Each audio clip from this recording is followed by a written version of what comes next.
Project చెరువు కింద నీళ్ళు తీసుకుంటే బంద్ చేసినాం, నీటి తీరువ రద్దు చేసినాం. అట్లా ఎన్నో సదుపాయాలు చేసుకున్నాం. రైతులు బాగా జరుగుతుండే. అప్పుడప్పుడు ఏమవుతుంది, కొన్ని దుష్ట దినాలు వస్తాయి, చెడు గడియలు వస్తాయి. మనోళ్ళు కూడా అలవోకగా ఓట్లేసారు. మీరు గొప్పలో మీరు మాణిగ్రామం గెలిపించారు.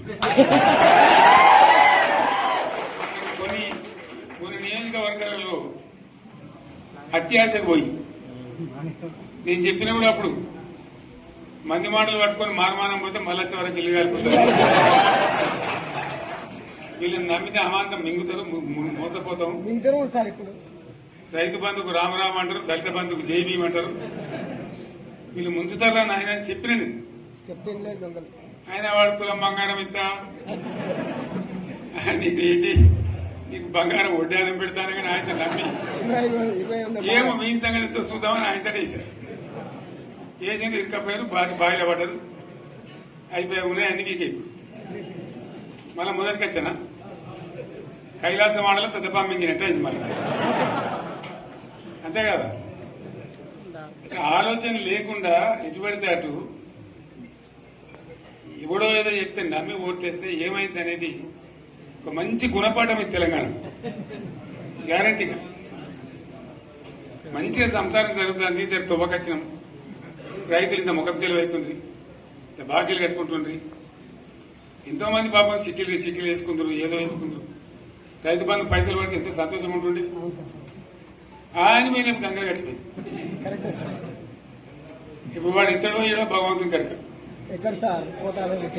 ఇచ్చినా కూడా మోసం. ఏదో మళ్ళీ ఎలక్షన్ కోసం దానికోసం చేస్తారు తప్ప కడుపు నిండా ప్రేమ ఇచ్చేది ఇట్లే ఉంటుందా? సర్పంచ్ ఎలక్షన్ పెట్టింది సార్. మనం ఉన్నప్పుడు కరోనా వచ్చింది. కరోనా వస్తే కూడా నేను రైతు బంధు ఆపలే. కరోనా వచ్చి రాష్ట్రానికి రూపాయి ఆదాయం రాకపోయినా 4-5 మంచి స్కీములు తెచ్చి వాళ్ళకి కాపాడుకున్నాం. గౌరవంగా బతికింది రైతులు. బీమా వచ్చినండి. రైతు బీమా పెడితే ఎంతమందికి సాయం జరిగింది? గుంట భూములను కూడా మంచిగా సాయం జరిగింది. చిన్న రైతు కూడా సాయం జరిగింది. అట్లా అందరికి మనం గొర్రెల కాపలకు గొర్రెలు వేయడం కానీ, చేప పిల్లలు కానీ, అనేక రకాల అన్ని వర్గాల ప్రజలను ఎట్లా ఆదుకోనట్లు ఆదుకున్నాం. మా తెలంగాణ కదా మేము తెచ్చుకున్నాం కష్టపడి. మా వాళ్ళందరి పైకి రావాలి. కాంగ్రెస్ గవర్నర్ ముస్లింలు ఓట్లేసుకున్న తప్ప ముస్లింలకు మనం చేసిందా? ఇమాం మౌజన్లకి మన జీతం ఇచ్చిందా? మనం వచ్చినాకనే ఫస్ట్ టైం వాళ్ళని గుర్తించి వాళ్ళని గౌరవించుకున్నాం. ముస్లిం మైనార్టీ పిల్లలకు, మన గిరిజన పిల్లలకు, మన ఎస్సీ పిల్లలకు, మన బీసీ పిల్లలకు ఎంత మంచి రెసిడెన్షియల్ స్కూల్ పెట్టుకున్నాం. అందరినీ కూడా ముందు తీసుకుపోవాలి. ఇవాళ మన కళ్ళ ముందని నాకు బాధ కలిగేది ఏంటంటే, చిన్న వర్గాల ప్రజలు కాన్వెంట్ స్కూళ్ళలో చదివించలేరు. వాళ్ళ పిల్లలు కూడా బాగా చదవాలని చెప్పి ఎస్సీలకు, బీసీ, మన మైనార్టీ సోదరులకు గురుకుల పాఠశాలలు పెట్టారు. అద్భుతమైన చదువు చదువుకునే వాళ్ళు. ఇవాళ మొత్తం రోజు బడి పిల్లలు విషాహారము, కడుపు నొచ్చుడు, బాధపడు, పురుగులు అన్నం పెట్టుడు. పిల్లలు వెళ్ళిపోతున్నారు ఆ స్కూళ్ళ నుంచి, ఇళ్ళకి వెళ్ళిపోతున్నారు. తల్లిదండ్రులు కూడా భయపడి తీసుకుపోతున్నారు. ఏం ఘోరం ఇది నాకు అర్థం కాదు. మళ్ళీ ఇది చేసిన కూడా ఇప్పుడు మళ్ళీ అదే కాంగ్రెస్ పార్టీ. అంతేనా? మళ్ళా పాత కాంగ్రెస్ మోపైంది, మళ్ళా కరెంటు కోతలు మోపైనాయి. వెనకాలం ఇంకేం గతి అవుతుందో మార్చి ఏప్రిల్ ఏమవుతుందో. ఇంకా కరెంటు కోతలు మోపైనాయి, మంచినీళ్ళు సరికొత్తలు, అడిగే నాతులు లేడు.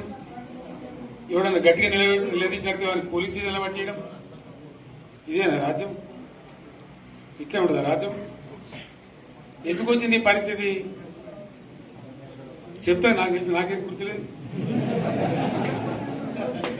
నేనేమంటున్నా అంటే, ఇట్లా అనేక పనులు చేసుకున్నాం మనం. గోదావరి నుంచి నీళ్లు తెచ్చుకున్నాం. నీళ్లు తెచ్చుకొని మంచినీళ్ళ తర్వాత సాగునీళ్ళు ఎంపడబడ్డాయి. మెదక్లో యువతల ప్రాంతం అంతా కొంత అందినాయి నీళ్లు. పాత మెదక్ జిల్లాలో మీదికి మిగిలిపోయినాయి. మన 2 తాలూకాలు నారాయణఖేడ్, జైరాబాద్. వాళ్ళకి నీళ్లు రావాలి. ఎట్లా రావాలి గోదావరి నీళ్లు? సింగూరు ఒక టైంలో నిండుతుంది, ఒక టైంలో నిండదు. మరి నిండినప్పుడు ఎట్లా గోదావరి నీళ్ళే దిక్కు. సరే, నేను గంభీరంగా మౌనంగా చూస్తున్నా. నేను కొడితే వట్టి కొట్టు నాకు అలవాట్లేదు కదా. చూద్దాము.